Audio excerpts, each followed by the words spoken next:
Magandang araw mga kaibigan. Bigyan natin ngayon ng reaction opinion itong post ni Teo Moreno. Sabi lang niya, word, W-O-R-D, salita. Isinare ni Teo Moreno ang post ni Congressman Kiko Barsaga tungkol ito kay Boying Rimulya. Parehas silang taga Cavite ha. Sabi niya, inosente raw si DOJ Rimulya. Teka lang, ba't pa ba tayo may Department of Justice? Wala namang hustisya dito. Wow! Grabe, walang hustisya sa Pilipinas. So bakit may DOJ pa?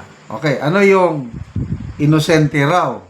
Baka ito yung kaso na naisampa sa ombudsman laban kay Boying Rimulya and 5 others na dinismiss na po ng ombudsman. So, anong ibig sabihin? Nabigyan na ba siya ng clearance? Mabuti na lang, yung clearance kasi, kailangan ma-submit sa Judicial and Bar Council hanggang September 15. Yun ang deadline. Para ma-consider si Secretary Rimulya as nominee for ombudsman. Maisama siya sa shortlist kung pinili siya ng JBC, yung mabutuhan siya ng JBC. So dismiss na talaga ang kaso na naisampa ni Senator Amy. Si Senator Amy naman motion for reconsideration siya kagad. So I don't know kung ma-resolve ng ombudsman ang motion for reconsideration bago mag-September 15. So, yun. Inosente. Kasi, dismiss eh. So, ang tanong, bakit pa may Department of Justice? Wala namang hustisya sa Pilipinas. That's a very big statement. Sampal sa muka. Galing sa isang batang kongresista para sa isang Secretary of Justice na ngayon malapit na maging ombudsman. Grabe. Magbasa tayo sa mga comments. Gina Cardona, tama. Joseph Brigole, Department of Injustice. Daverian Deliso, tama. Rosie Ronden, tama nga naman. Joanna Rama, we need more like him. Please stand up. Please stand up. Yes. May pag-asa pa ang Pilipinas samantalang habang nandyan may mga katulad ni Congressman Barsaga. Bonbon Jobs, I am starting to like this kid, Congressman Kiko Barsaga. Rhea Cadenas, idol, Congressman Meow Meow. Belian Tompak, Congressman.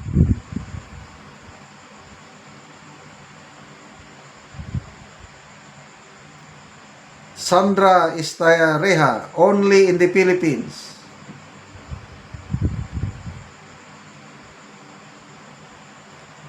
Lenjo Gabriel, Kiko, please be careful. Lagi, yan.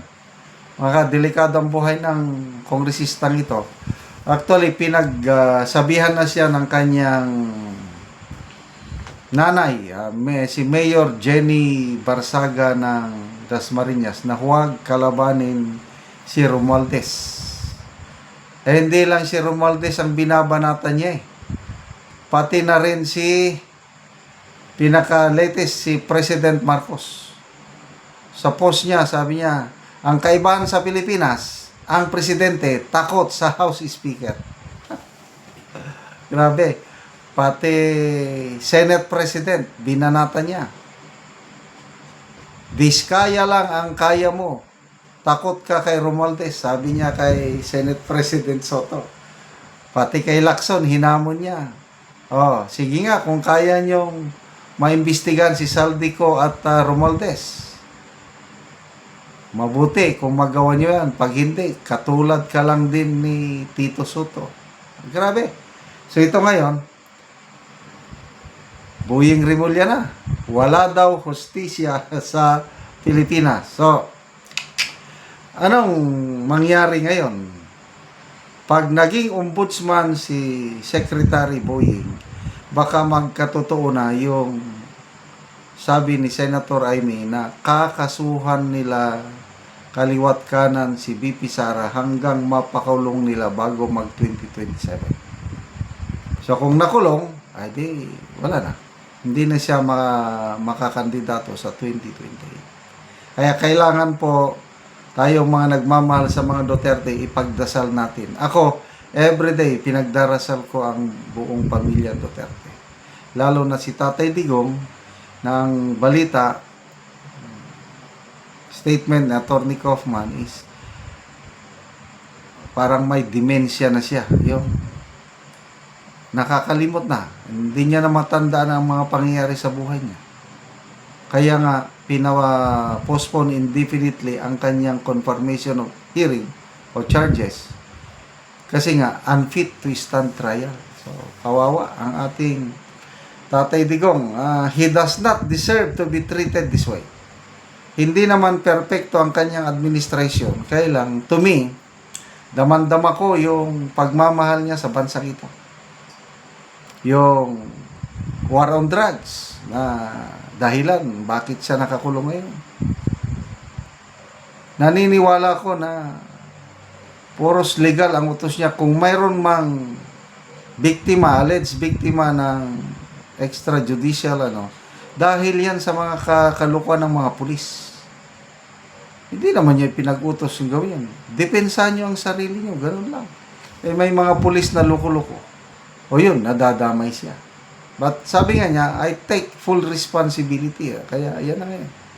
Tinanggap naman niya ang kanyang kapalaran. Kaya lang I don't know how will I describe it, nakakainis, nakakadismaya, nakakagalit.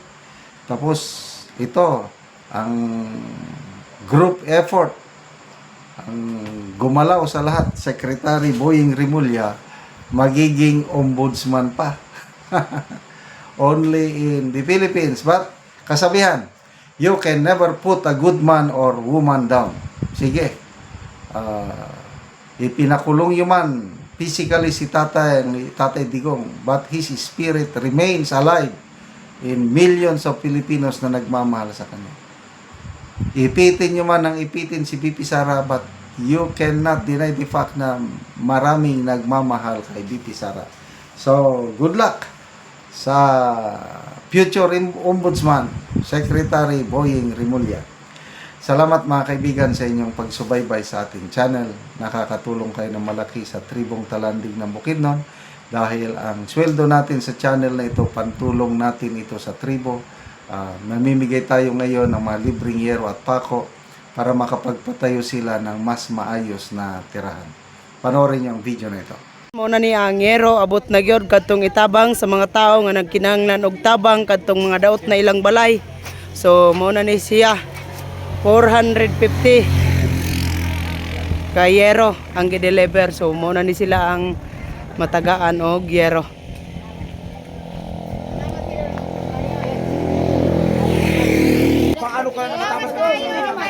Muna ni sila ang matagaan.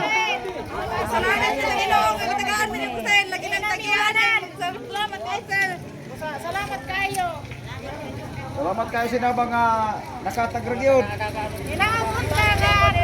Dugangan pa.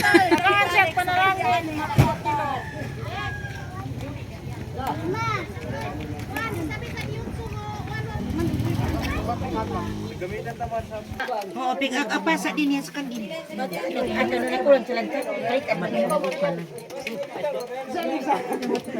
Selancang ba mo? Mas siguro baka ang selancang mo para makita.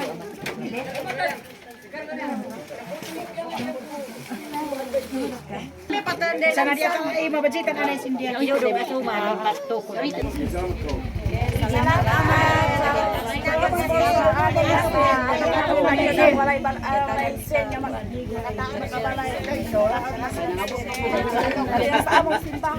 Kanang malipayon ka nga.